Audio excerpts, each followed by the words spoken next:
तो वहां देखा किसी के रोने की आवाज आ रही है। कन्हैया उसी दिशा में दौड़े, जाकर के देखा एक बालक जमीन पर पड़ा रो रहा है, गले में जनेऊ है, सर में शिखा है, माथे पर चंदन है, पैरों में खड़ाऊ है। भगवान जान गए ब्राह्मण बालक है, तुरंत दौड़ के पास में आए कन्हैया। अब पास में आके देखा उस बच्चे के पैर में कांटा लगा था, माताओं कांटा।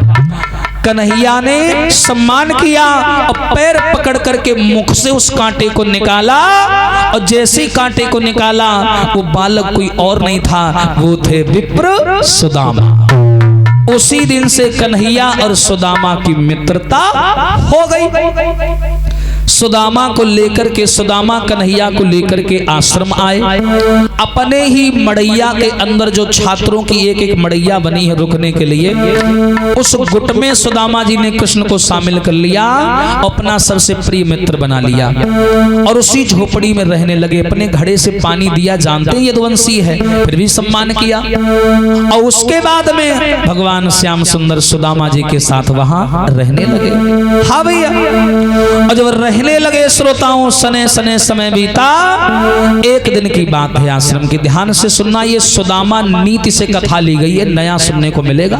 हाँ, भागवत में ज्यादा सुदामा जी के बारे में नहीं बताया गया है। सुदामा नीति नाम की पुस्तक गीता प्रेस गोरखपुर से प्रकाशित होती है, उसमें यह प्रमाण मिलता है। सुदामा संहिता में, नीति में बताया, जिस समय गुरमैया ने इशारा किया श्याम को इधर आओ, आश्रम में लकड़ियां नहीं है, ऐसा करो चले जाओ।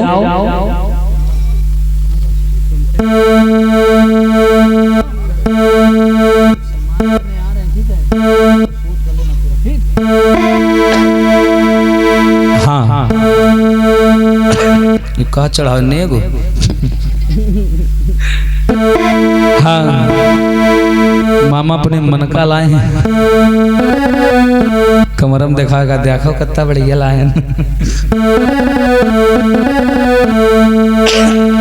हाँ, ऊपर आना पड़ेगा भाई।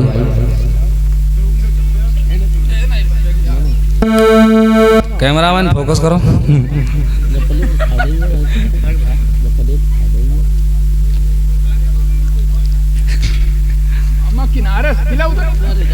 दो बिघा जगह के ले घेरे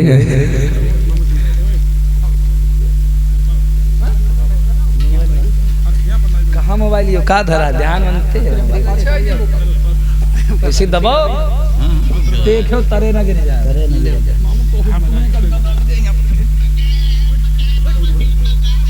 मोबाइल चल रहा है।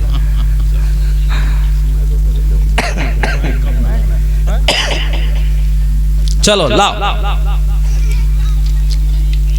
ताली तो बजा। हाँ, जबरदस्ती हम बजवा ले थे, तुम सब जने दाब दीने हो उनका, तुम कहा ना ही मिला ले, किसी आगे हुई है।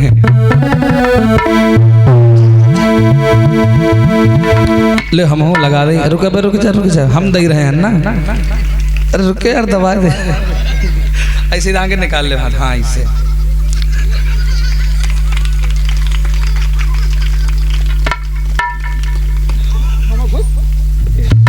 ये सबूत के रूप में काम करेगी फोटो।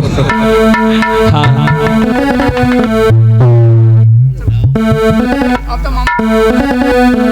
अच्छा घूस दी नहीं।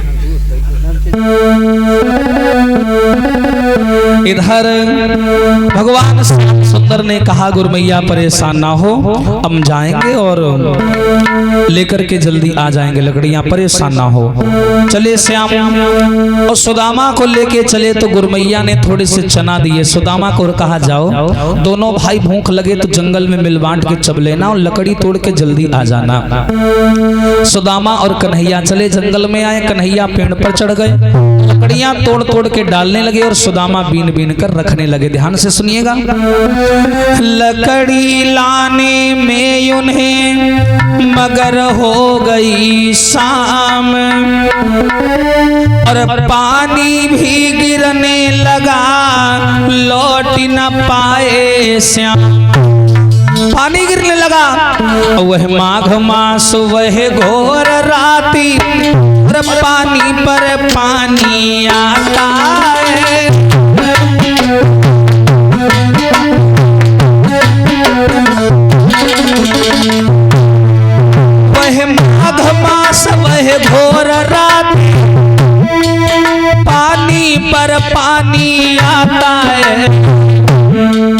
त्रिभुवनपति गुरु की सेवा में पेड़ के तले सिकुड़ाता है।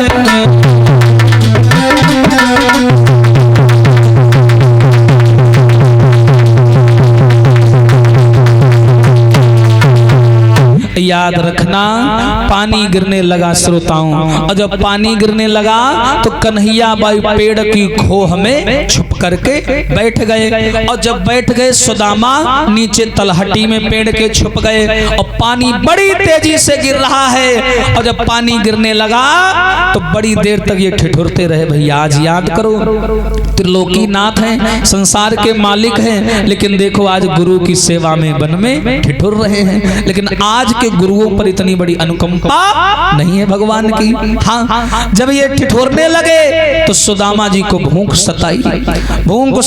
सुदामा जी ने चने बाहर निकाले और उसमें से 2 चने, और याद रखना सुदामा ब्रह्मज्ञानी थे, कोई साधारण व्यक्ति नहीं थे सुदामा। हाँ, इतना साधारण और सरल व्यक्ति, इतनी सरलता थी सुदामा ने।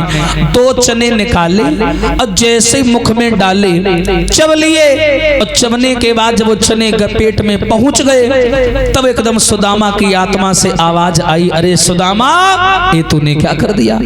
अरे जो चने तूने चबे हैं ना, ये चने पहले से ही श्रापित हैं और अब तो दरिद्र हो जाएगा, भिखारी हो जाएगा। तूने ये चना काहे को चब लिए? लेकिन सुदामा को इस बात का जरा सा भी गम नहीं था। अति गुणी सो निर्धनी, ये तो चलते ही था पहले। बोले मैं तो अति गुणी हूं, तो निर्धनता में गुजारा कर लूंगा। और हाय जैसी सुदामा ने चना चबे कन्हैया को आवाज पहुंची। भगवान बोले भैया का खा? मोहन ने कट कट शब्द सुना, बोले भैया क्या खाता है? और कछु होए तो निकमों को दे दे, भूखन दम निकला जाता है।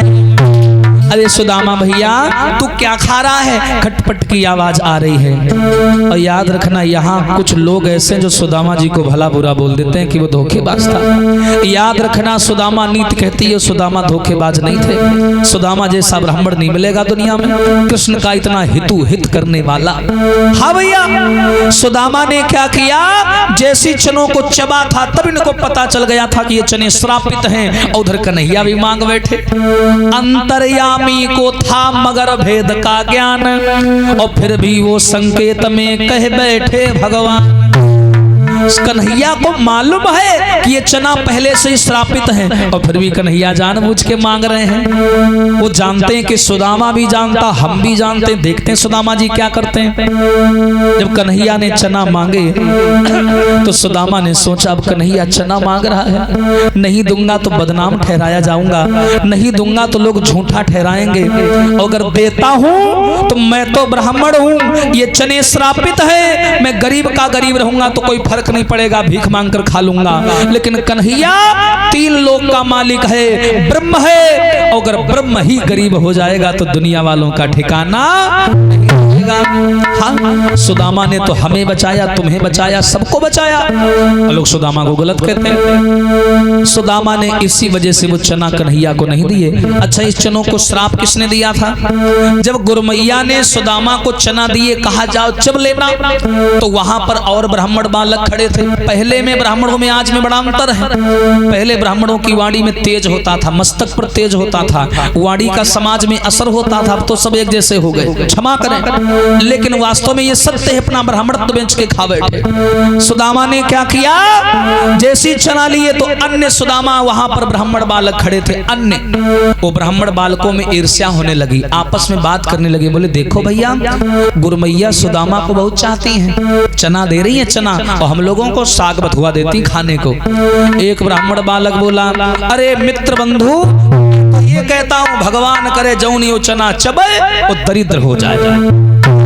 उस ब्राह्मण बालक ने ईर्ष्या में ये शब्द बोल दिए और वो शब्द सत्य हो गए। सुदामा को बाद में पता चला कि ये चने श्रापित हैं, इसीलिए सुदामा जी ने वो चना श्याम को नहीं दिए।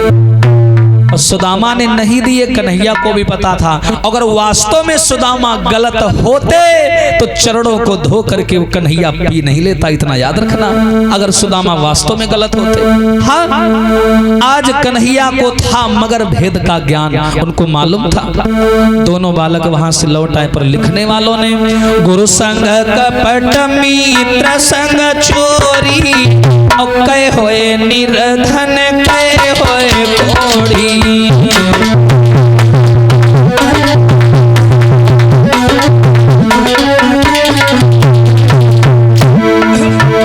हरे गुरु संग कपट मित्र संग चोरी, कहे होए निर्धन कहे होए।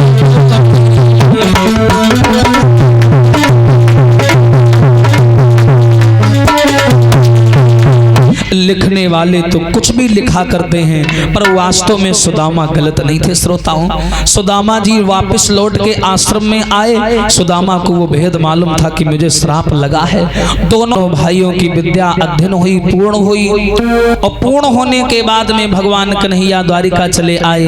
अपने शुभ कर्मों की वजह से कन्हैया द्वारिकाधीश बन गए, और सुदामा उस श्राप की वजह से लाख से लीख बन गए। याद रखना, सुदामा जी का विवाह भी हो गया। अब विवाह होने के बाद में सुशीला नाम की नारी आई, लेकिन सुदामा जी को दिन पर दिन गरीबी घेरती चली गई। 4 पुत्र हैं सुदामा जी के, लेकिन बड़ी बुरी हालत है सुदामा जी की। श्रोताओं, कि दर दर बेचारे द्वार द्वार, और दाता दाता चिल्लाते हैं।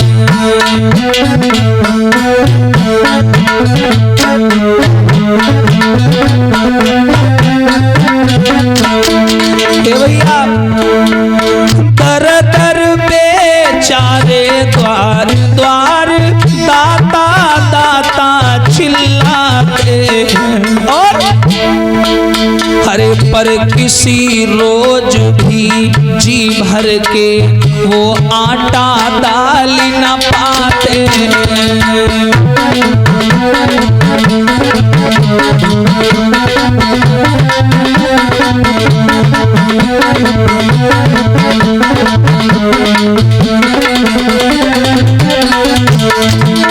और कहीं मठा मिले तो नमक नहीं, और नमक मिले तो मठा नहीं। एक घर मांगा 2 घर मांगा, लोटा भरी आटा मिला नहीं।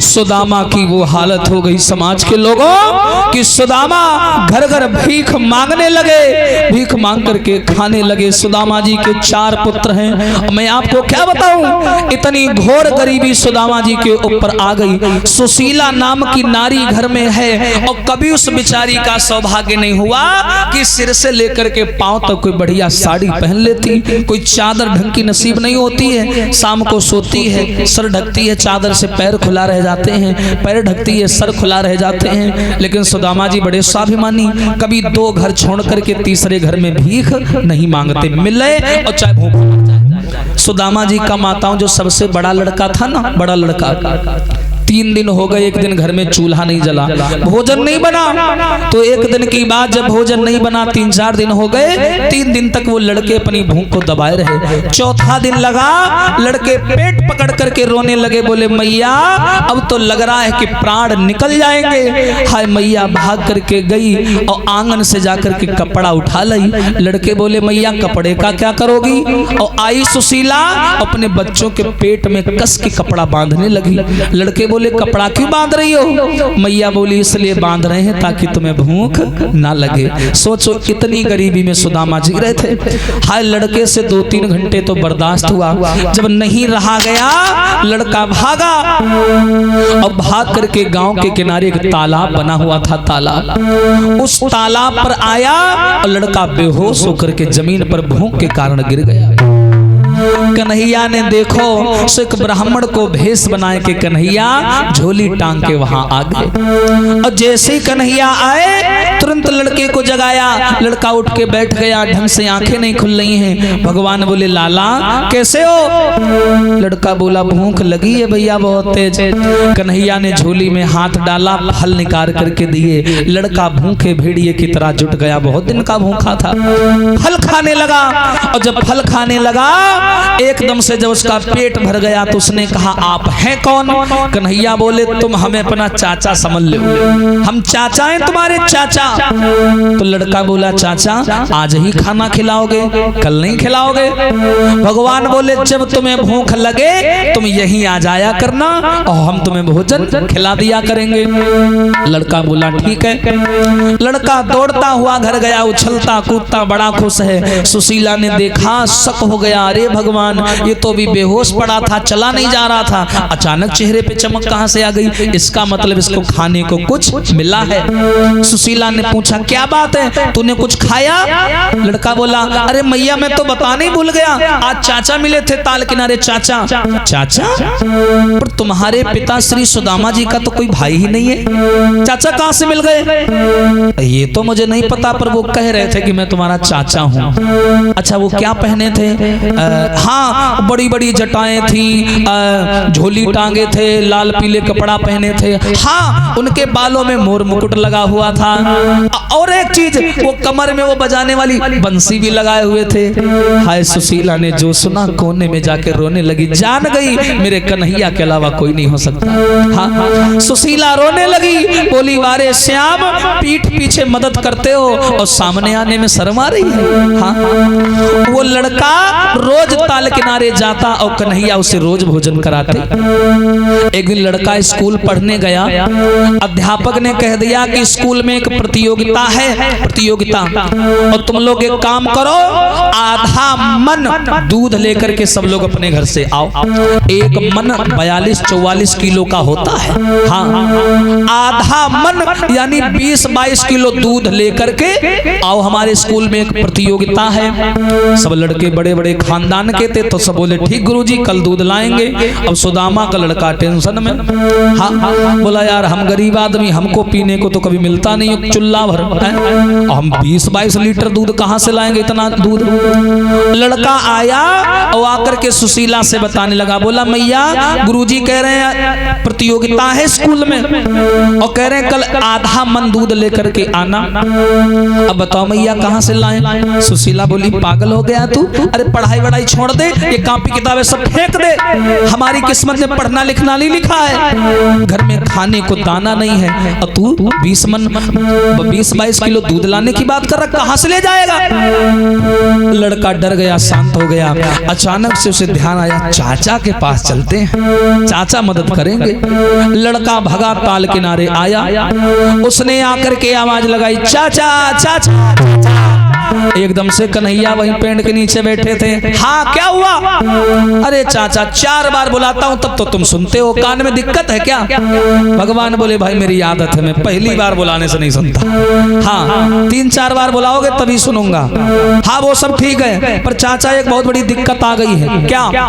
गुरुजी ने कहा है स्कूल में प्रतियोगिता है विद्यालय में, उन्होंने कहा आधा मन दूध लेके आना, और हमारे घर में चूल्हा नहीं जला 5-6 दिन से, हाँ खाने को है नहीं, और इतना दूध हम लाएंगे कहां से? भगवान बोले अच्छा ऐसी बात? कन्हैया ने झोली में हाथ डाला और इतनी बड़ी मटकी, इतनी बड़ी, हाँ सच में इतनी बड़ी हो, वही मां कुल्ला भर दूध भरा हुई।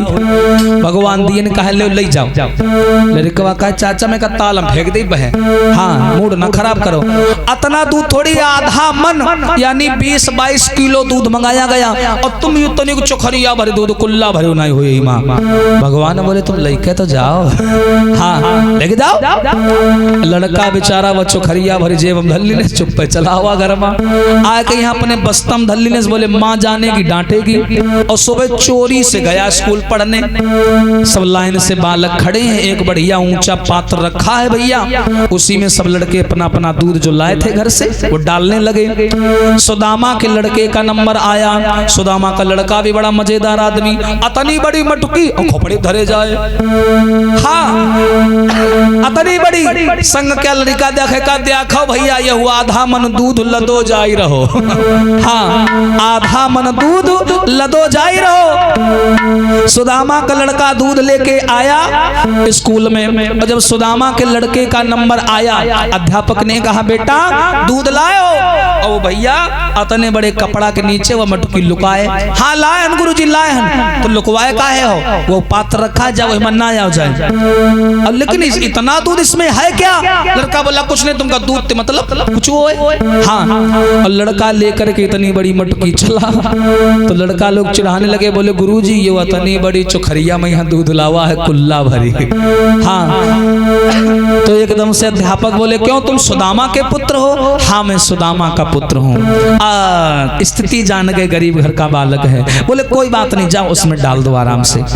आज गुरुजी देख रहे हैं छात्र हंस रहे हैं कि ये देखो गरीब का बच्चा दूध नहीं ला पाया, लेकिन जाको राखे साइया। हाँ सुदामा का लड़का वो कुल्हड़ लेकर के आया छोटा सा, और जो उसने पात्र की तरफ घुमाया दूध गिरने लगा। लेकिन समाज के लोगों दूध गिरते ही जाए बंद होने का नाम।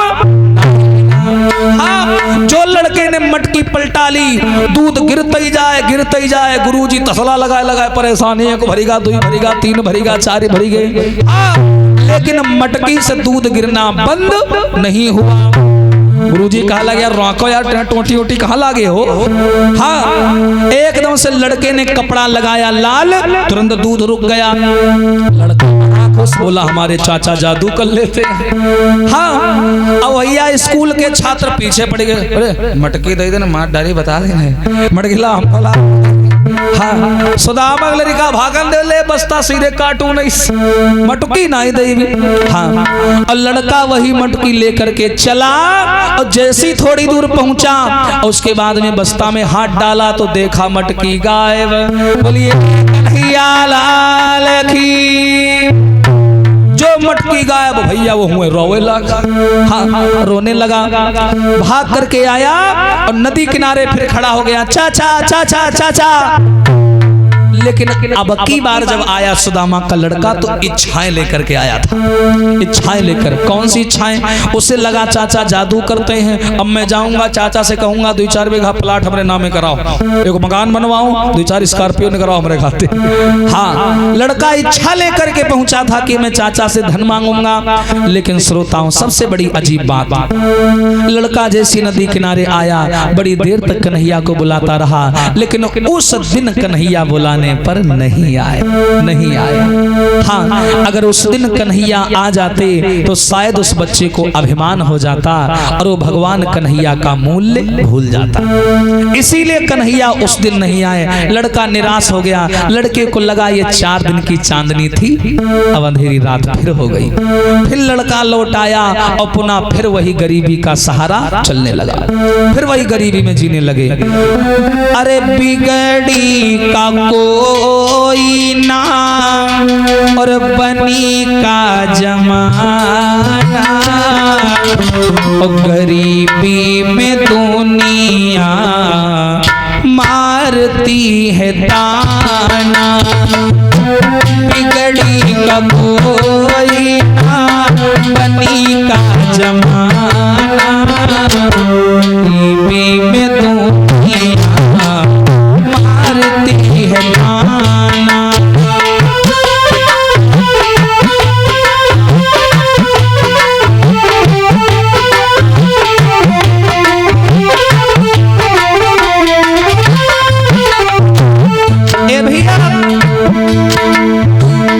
अमीरी में दुनिया गले से लगाती, हम हैं तुम्हारे गीत ऐसे गाती।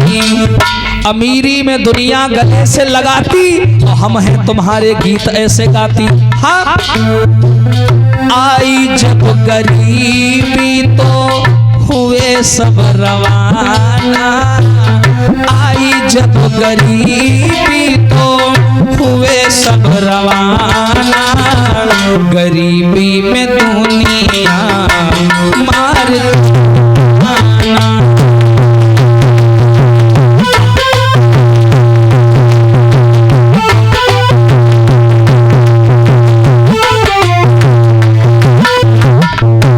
याद रखना सुदामा की वो स्थिति है, गरीबी में जीवन काटने लगे, कोढ़ हो जाता, बीमारी हो जाती, रोते रहते, चिल्लाते रहते हैं, पर एक ही मंत्र जपते हैं, हे कृष्ण हे कृष्ण हे कृष्ण, इतना ही जपते रहते सुदामा।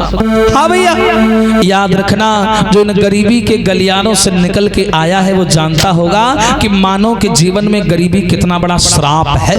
हाँ, टूट जाते हैं हर वो रिश्ते जो रिश्ते गरीबी में खास होते हैं, और लाख दोस्त बनते हैं जब पैसे पास होते हैं। देने वाले किसी को गरीबी ना दे, मौत दे दे मगर बदनसीबी ना दे। गरीबी के गलियारों से निकल के आया है उसे पता होगा गरीबी कितनी गंदी चीज होती है। आदमी के जीवन में बड़े से बड़े महावीर और बड़े से बड़े महाज्ञानी को, बड़े से बड़े बलशाली को ये गरीबी कमजोर लोगों के पैरों में झुकने पर मजबूर कर देती है। ये गरीबी, तुम कितने भी ऊंचे कुल और खानदान के बने रहो, लेकिन ये गरीबी है कि तुम्हें नीचों के खानदान के सामने भी झुकने पर मजबूर कर दे। याद रखना, इसलिए सबसे मुख्य चीज है वो है धन। इसलिए युवाओं स्वयं को कुछ बनाओ और अपने भविष्य पर ध्यान दो, इससे बढ़ के दुनिया में कुछ नहीं है। हाँ, ये है तो सारे सुख है, और ये नहीं तो कुछ नहीं, कोई सहयोग करने वाला नहीं तुम्हारा। कभी देख लेना आप, सुदामा ने सोचा बैठे भीख मांग के आए, कोई भीख नहीं मिली। सुशीला नाराज हो गई, बोली ये बताओ तुम दो घर छोड़ के तीसरे घर में भीख मांगने क्यों नहीं जाते हो, क्या समस्या है? सुदामा बोले तो क्या हुआ, मैं भी एक ब्राह्मण हूँ, मेरा भी एक स्वाभिमान है, दो घर छोड़ के नहीं जाऊंगा चाहे मर जाऊं मैं भूखों। हाँ, सुशीला बोली महाराज गरीबी में स्वाभिमान काम नहीं आता। अगर कोई तुमको खाने को रोटी दे रहा है और तुम कह दो नहीं हम नहीं लेंगे तुम्हारे हाथ की, हम अपने हाथ की कमा के खाएंगे, तो मर जाइए भूखे न। हाँ, इसलिए गरीबी में स्वाभिमान काम नहीं आता। आप जिस श्याम की पूजा करते हो उसी श्याम की मैं भी पूजा करती हूँ। हाँ, ठंडी में आपको रजाई मिल जाती, लेकिन मैं पूरी रात ठिठुरती रहती हूँ, कभी दर्द नहीं अपना बयां किया।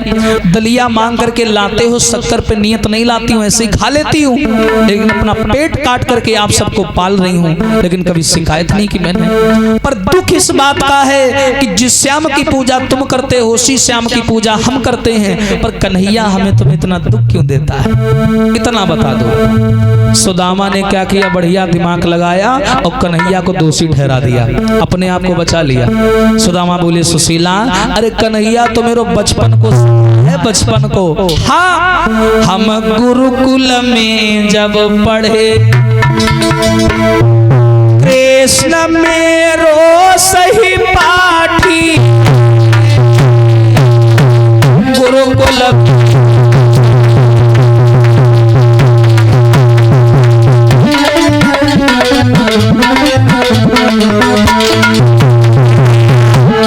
सुदामा ने जवाब दिया सुशीला में गुरुकुल में पढ़ता था, कन्हैया बचपन का मित्र था। अरे एक दिन हम और कन्हैया लकड़ी लेने गए,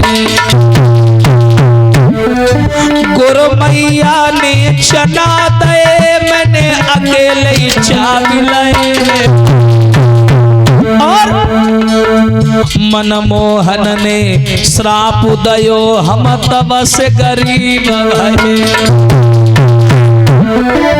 आई गो मेरे तन पर बुढ़ापा, जसो पकड़ी लाठी है, हम गुरुकुल में जब पढ़े मेरो सही पाठी है।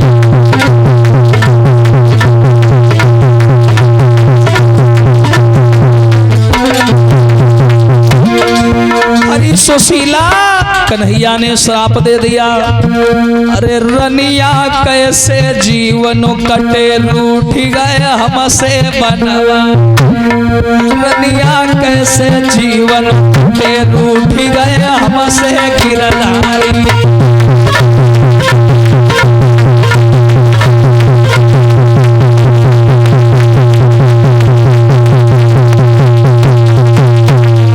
अरे भैया क्या बताएं सुशीला, मैंने चना चब लिए, उस द्वारिका वाले ने मुझे श्राप दे दिया, मैं तब से गरीब हो गया। सुशीला खड़ी हो गई, चौंक गई, बोली बस करो, ब्राह्मण हो, झूठ बोलते हो, शर्म नहीं आती? भगवान कभी किसी को श्राप नहीं देता।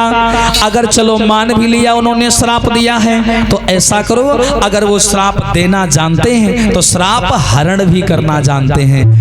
बस मेरी एक विनय मान लो, क्या? द्वारिका चले जाओ, श्याम से धन दौलत कुछ मत मांगना, जाकर के बस अपनी गलती की क्षमा मांग लेना। सुदामा बोले पागल है, मैं ब्राह्मण हूँ, वो चंद्रवंशी है, मैं उसके सामने कैसे झुक जाऊंगा? उम्र में वो हमसे छोटा है, हाँ, मैं नहीं जाऊंगा। बोले महाराज थोड़ी तो शांत हो जाओ, शान को एकांत में रख दो, जात पात को एकांत में रख दो, वो श्री हरि का रूप है, नारायण है। आप इस चीज को भुला करके उनके पास चले जाओ ना। ये बच्चे भूखे प्यासे रोज रोते हैं, मुझे इनका चेहरा देखा नहीं जाता मुझसे। चले जाइयो द्वारिका को सैया, चले जाइयो, चले जाओ, थोड़ी मेरी बात मान जाओ, चले जाओ। ये बच्चे पेट पकड़ करके रोते हैं, इनके चेहरा देखो एक बार। चले जाइयो द्वारिका को सैया, चले जाइयो।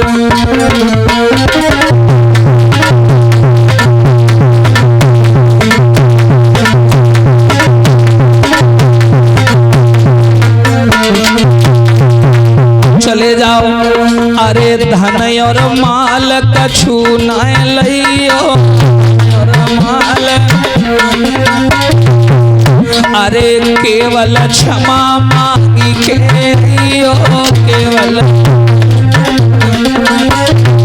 स्वामी चले जाइयो द्वारिका को सजना, चले जाइयो।